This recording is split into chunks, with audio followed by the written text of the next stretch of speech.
Hello YouTube, and welcome to this forearm master plan. I wasn't expecting to be releasing this episode of the series so soon because the previous installment was barely 10 days ago.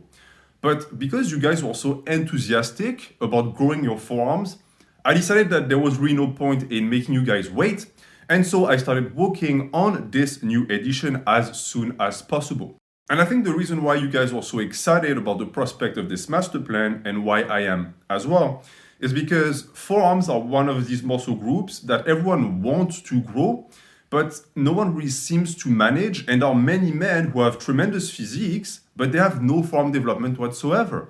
And I think that the issue is not necessarily that people don't know how to train them, because we all know what lifts target the forearm. We know that we are supposed to isolate them. But the issue is that we always fail to strategize. And I myself have failed to strategize for the past 2 years. But for the past, I think, 5 or 6 months, I started to actually apply this new master plan, and it works tremendously well. So of course, I absolutely want to share that knowledge with you guys. So the step-by-step plan that I offer to you guys today is also one that is divided in 3 parts. The first one is the novice stage. So it's going to be for someone who never trained forearm directly, either via pause or via isolation. Then there's going to be the intermediate stage for people who have done some pause, who have some forearm development from the tension that pause, heavy pause, pull-ups, deadlifts give to the forearm, but never devoted a lot of time to forearm isolation. So that's the stage where we're going to focus a lot of energy towards forearm development in particular.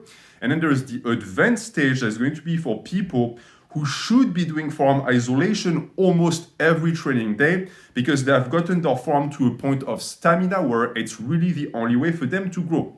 I would argue that the vast majority of you guys will be found between the novice and the intermediate stage. I myself, I'm only on the intermediate stage, so I'm very excited to see how far we can take this together, because just like with any master plan, we will reunite in a year and see how much progress we have done.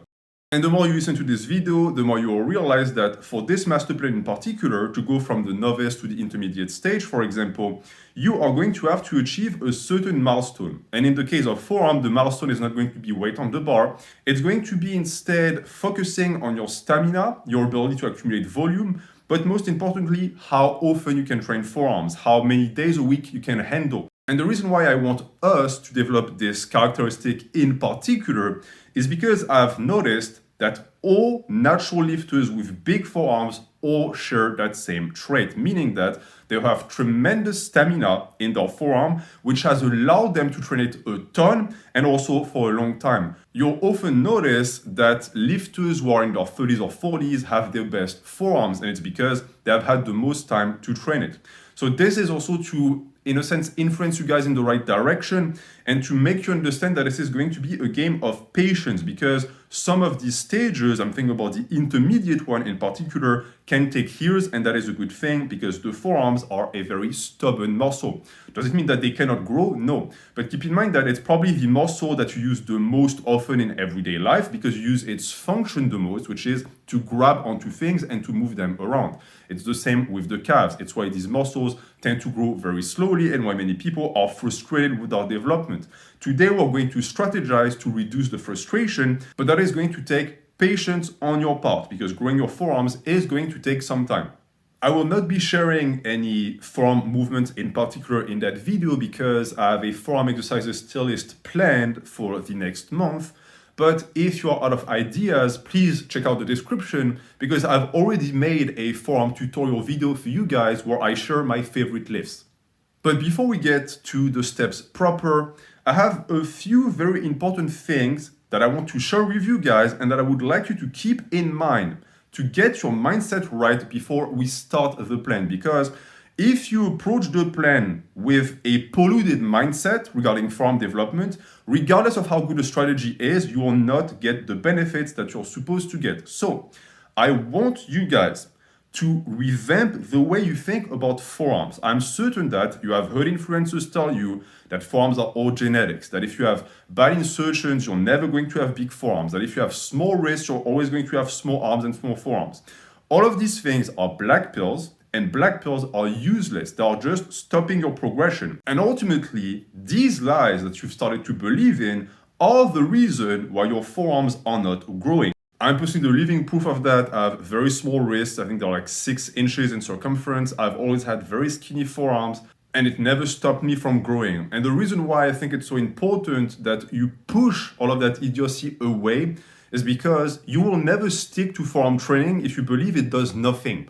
So believe that it will work, and it will work because you are putting the work and you're going to be consistent. Another thing I would like us to forget collectively is this idea that the best way to grow your forearms is just to hold onto heavy things. I'm sure that you've heard minimalists say that forearm isolation is useless, just do heavy deadlifts, heavy rows, heavy pull-ups, you'll have massive forearms. Well, if that were the case, I wouldn't have needed to make this master plan.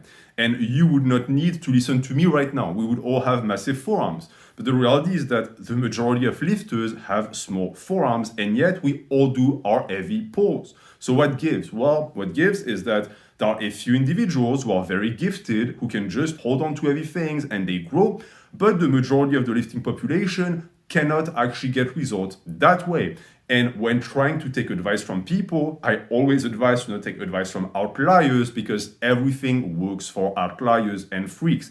Instead, take advice from someone like me who's always struggled to grow and therefore had to find strategies and ways to maximize growth. And here, the way to maximize growth is evident. It's to isolate the forearm and use lifts that target it in priority. I'm certain that you know that because it's an evidence, but I feel the need to reiterate because I need you to have faith in what you're going to do in this program. And then the next thing I would like you to do is to dissociate the idea of grip training and the idea of forearm training because they're not the same.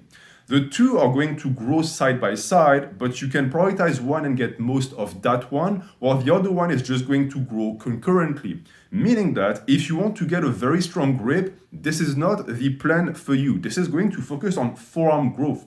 And vice versa, if you expect to get a ton of results in terms of forearm hypertrophy from just training grip, you are going to be very disappointed. Because grip training, at least the way I define it, is the ability to close your hand and hold onto heavy things for a long period of time. Which is a very fun and exciting strength feat in and of itself, but in terms of hypertrophy, it is a simple isometric contraction. And while isometric contractions absolutely do work the forearm, they're only one function of it, and certainly not enough to get maximal hypertrophy. The proof of it being, of course, all of the lifters who have done a ton of isometric contraction through their pulls and never got the results that they expected in their forearms, which is logical. They only trained one function of it, so they only got so much in terms of hypertrophy. Now, I don't want you to think that I'm going to demonize that type of stimulus. We're still going to employ it, but we are certainly not going to limit ourselves to it. And we will especially not let it reduce our ability to train the other functions of the forearms because it would just be a waste. It would be a shame. We want everything to work together in harmony. Meaning that not only are we going to train that function, but most importantly, we're going to keep track of it because if we spend all of our grip strength on isometric contraction, there will be none left for the other movements. So this is the way I want you guys to think about it. Yes, we're going to develop grip, but we're going to use grip as a currency that we're going to exchange for forearm development. And since the exchange rate between grip stamina and isometric contraction is not that high, we are certainly not going to spend all of our points in that. Now, the reason why I've elected to go down that route is one, because I believe that minimalism is the death of forearm development, but also because while observing athletes with great forearm development, I've come to the conclusion that there are two routes. The first one is the strongman route, just training grip and training forearm, therefore, through isometric contraction. So grab onto heavy things and pick them up and let them stretch your forearms. It works for them, but there are some severe limitations, and the limitations are fairly obvious. The first one is that, yes, strongman competitors have great forearms, but they're also extremely heavy. So their overall size in relation to their forearm is not that shocking. And since you are not going to balloon up to 400 pounds, we are not going to be able to develop the forearms in that fashion. On top of that, the type of lifts that they do train the forearms as a byproduct because they pick up heavy things. When a strongman does a farmer carry, his goal is not to blow up his forearms. That's just something that happens. But look at the amount of stress that the entire body has to handle for the forearms to get that level of growth. This is going to be a major roadblock in your training, and therefore we cannot go down that route. Instead, we are going to go down the arm wrestler route. Arm wrestlers also have tremendous forearms, but one, they have much better forearm size in relation to their overall bulk because they're much lighter. It is not rare at all for an arm wrestler who's 170 to have 15 or 16 inches forearms. And on top of that, the type of training they do for the forearms is in pure isolation fashion, meaning that there is no systemic fatigue for the rest of the body. So what we can do is look at what they do, remove the specificity for their sport, and just keep the hypertrophy. That way, we have a method that is only going to tax the forearm, so we know it's going to develop the muscle, and it's not going to interfere with the rest of your program, because you're obviously going to want to run this forearm master plan alongside your current training split. So we want something that is not going to be taxing for the rest of the body.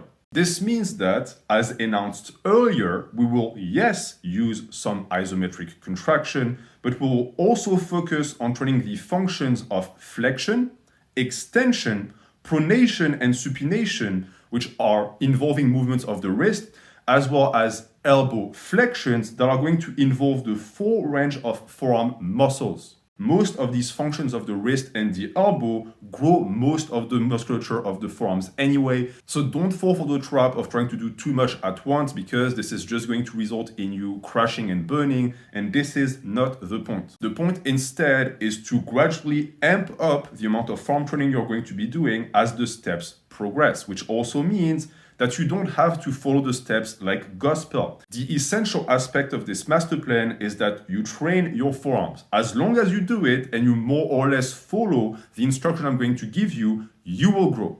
All right, so now that all of this has been established, we can start with the novice stage. The novice stage is for people who are brand new to forearm training and who have never actually targeted the forearm either directly or indirectly with pulls. For step 1, I want you guys to pick one isolation movement for the forearm, only one. And I want you to select it on the basis of enjoyment, not efficiency. Do not pick something that is quote unquote optimal because Instagram said so. Pick something that you like. Training your forearms directly is extremely boring because it's not that intense. It doesn't involve the entire body. You progress very slowly, so you don't have the excitation and the actual enjoyment of putting weight on the bar, etc., etc. So we have to find a way to make it enjoyable. The best advice I can give you, and what completely changed my approach and enjoyment of forearm training, is to treat it like a game.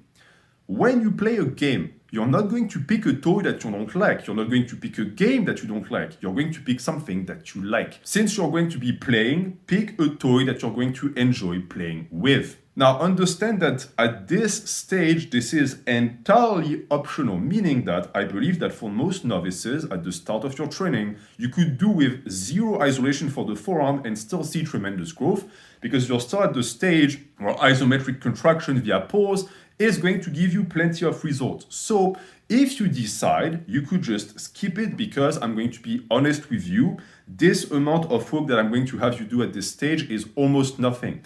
It serves a purpose, because if it didn't, I wouldn't actually have you do it. But at this point, most of your forearm development will come from gripping onto the weight when you do pulls and direct arm work. Our goal at this point of the master plan is on getting the forearm used to the action of holding onto weight, because as I said previously, this is this function that is going to allow you to isolate the forearm. If you can't close your hand onto the weight, you cannot actually do any type of elbow flexion, you cannot do wrist flexions. All of this is going to be for nothing. So grip endurance has to go up. And as you are right now as a novice, it is very likely extremely low, which is why most people who attempt to isolate forearms as novices quickly find out that it's not actually possible, because between all of the pulls, they have no energy left for the lift, and that is normal. The good news is that if you stick to your pulls, your grip stamina is going to naturally go up as well, and then we can start to use it for forearm. But for now, you have more pressing matters to attend to. For example, upper back development. I do not want you guys to stop doing your pulls because you think, okay, I want to spend my grip stamina on forearms. No, no, no, no, no. Because then you're going to end up horribly imbalanced. And since you're still getting forearm results as a byproduct of your upper back and posterior chain development when you do pulls, I think that this is the stage where it is the smartest to just potentially push away from isolation, focus on what gives you the most bang for your buck, and afterwards we'll get back to this specific targeting of the forearm and get the best of both worlds. But in that same line, if you compare the amount of stamina that pulls are going to require as opposed to the 20-pound reverse curls you're going to be able to do, if you want to do some isolation, you absolutely can. It's not going to kill you. So if you so decide, you picked your one movement and you're going to do 3 to 4 sets max a week with a rep range of 6 to 12 reps. Again, I reiterate, we do this little amount of work to make sure that your forearm development doesn't impact your upper back or posterior chain growth, which means that you should try to do these sets either on days where your grip is not required for pulls or have them happen after your pulls. Now, ultimately, I would want all of you guys to eventually implement some isolation even as a novice. I'm just saying that when you get started, you can push it back, it's fine. But eventually, to graduate from step 2, you're going to have to do these sets because we want to develop the ability of the forearm to get used to both gripping and isolation without one interfering with the other. It's what I explained previously with the budgeting of grip stamina. If you only ever do pulls, how will you ever know how your pulling motions impact your ability to isolate and vice versa?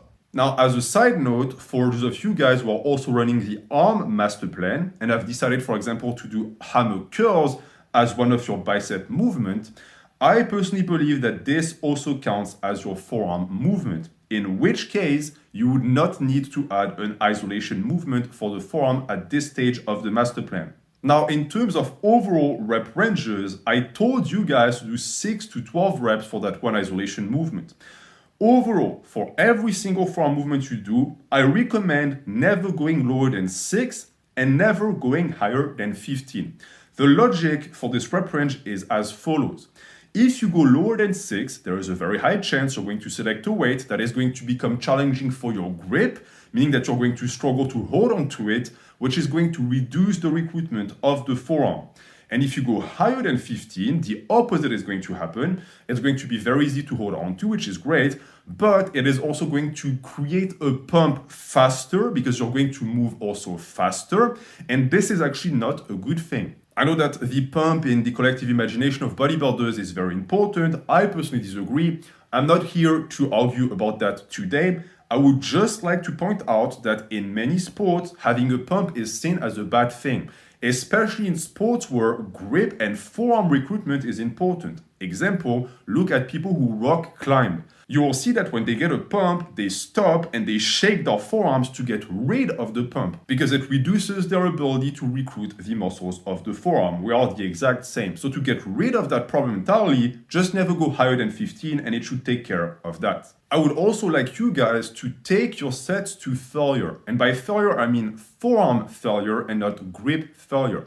And the reasoning behind this is because we don't have the time to train like an arm wrestler would. Arm wrestlers train 4 to 5 times a day, sometimes more, for hours and hours, and they do a ton of sets. Most pros do hundreds of sets of forearm isolation in a week, which teaches us 2 things. One, that the forearm can actually take a lot of work as long as you actually work on developing your stamina.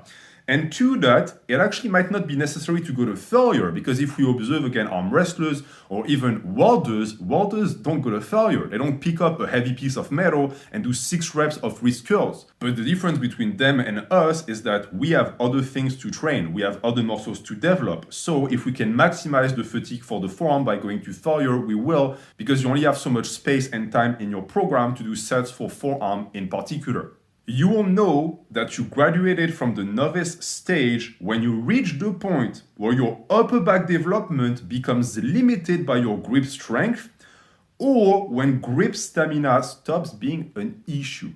Examples of this milestone include the fact that you can no longer challenge your posterior chain without straps, for example. So if you get to a point where you can no longer deadlift heavy without straps or without a mixed grip, but I always recommend people use straps, you know that you've most likely grown your grip strength to a point that if we go down in weight by doing forearm isolation, the ability to close your hand onto the weight is never going to become the limiting factor, which is why I insisted on you developing your pulls and your ability to hold onto the weight earlier, because we're going to use all of these points right now in the master plan, meaning that using straps is going to not only boost the hypertrophy of the upper back and the posterior chain, but also preserve your grip stamina that we're going to be able to use for forearm isolation, which at this point of your training has a better exchange rate than isometric contraction.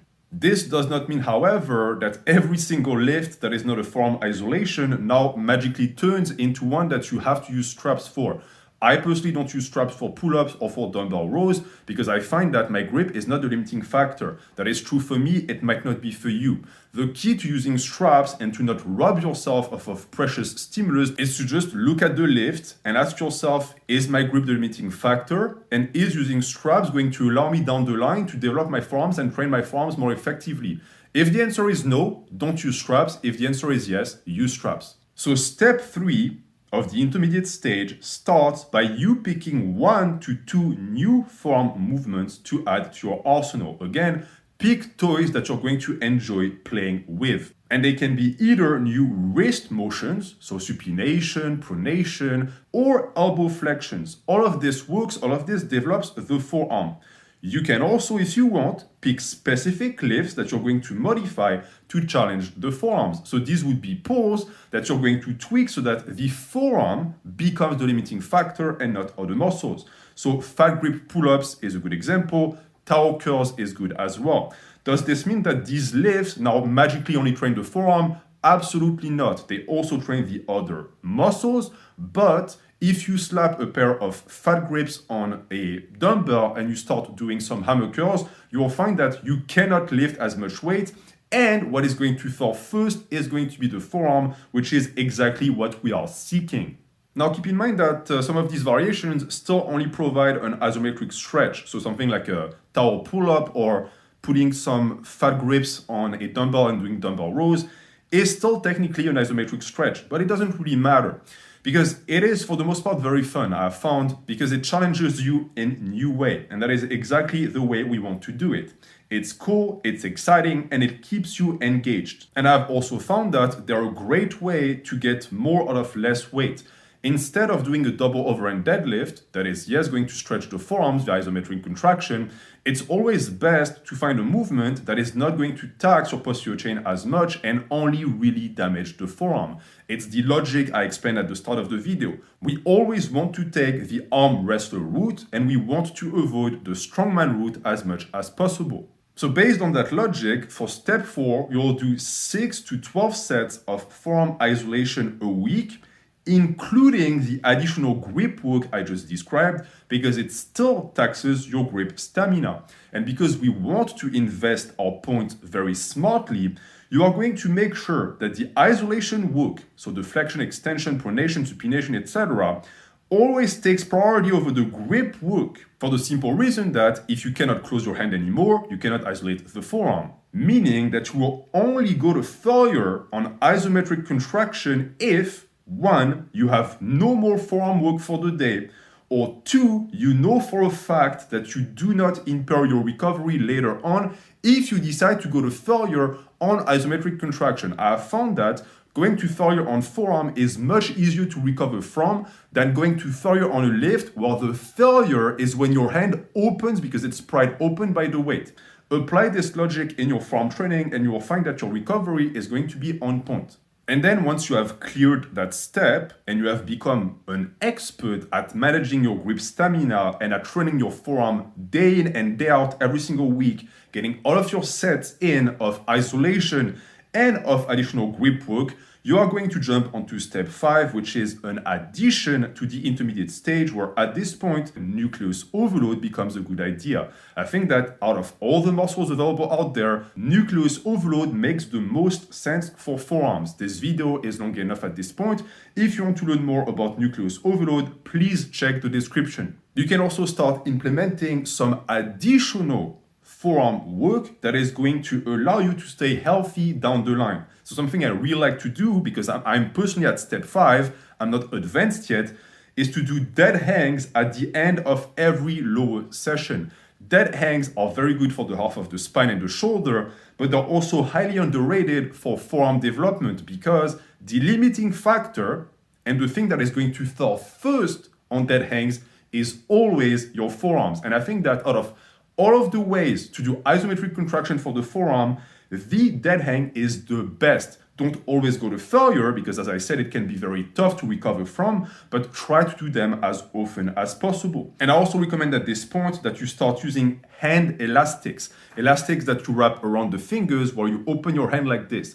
At this point, you do so much gripping and closing that it can create some nerve blockages in the elbow and in the wrist, and that is no fun because it leads to muscle atrophy. I'm not saying that to scare you away from forearm training, but I guarantee you that also training the opening of the hand is going to prevent that. And if you're someone who has carpal syndrome, you're going to find that this is a great way from recover from that as well. You will know that you have cleared the intermediate stage when 12 sets a week stops being enough, when you are no longer able to add weight to your isolation movements or your isometric contraction, aka grip work, or when your forearms recover faster that you can tax them, when it starts feeling like your forearms have become black holes. If you've gotten to that point, congratulations, this is what we wanted. You now have almost unlimited grip stamina, meaning that you can start working your forearms all the time like a madman. And this is when we enter uncharted territory, the advanced stage. Step 6 of the master plan is going to be picking 2 to 3 new forearm movements, which at this point means that you have covered every single function of the wrist and of the elbow. And you're just going to rotate through all of these variations and train the forearm as often as possible. You can even start switching some of your biceps isolation for more hybrid type lifts. And if you're out of ideas in terms of movements for the forearm, either wait for the tier list I'm going to make or look into arm wrestlers training. I particularly recommend that you do movements on the preacher curl. If you do forearm isolation on the preacher curl, always do movements while the weight sits atop the wrist and never under the wrist. And then step 7 is going to be to do as many weekly sets as you want. There is no cap, there is no limitation. The goal is to hit forearms at every opportunity available. At this point, most likely strength progression is extremely slow, which means that the priority is now going to be focusing on the movements that you do to be able to train as frequently as possible so as to feed tonnage to the forearm as often as possible. There are 2 keys to growth. 1, management of grip stamina, and 2, focusing on frequency. And I'm going to leave you with that. I hope that this master plan is going to prove useful for you guys. Again, be patient. You might very well spend years in the intermediate stage.